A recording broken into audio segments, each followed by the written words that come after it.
তই যদি কোম্পানীলৈ গ'লে এই ঘৰখনৰ সমস্যাটো সমাধান হয়। তই তই যা কোম্পানীলৈ যা, ঘৰখনৰ সমস্যাটো সমাধান কৰ।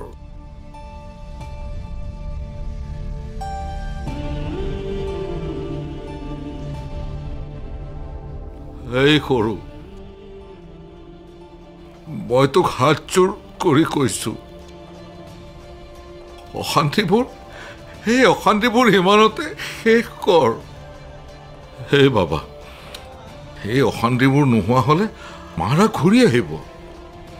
মই জানো মাৰা নোহোৱাত এই ঘৰখন শূন্য হৈ গৈছে মাৰা অবিহনে।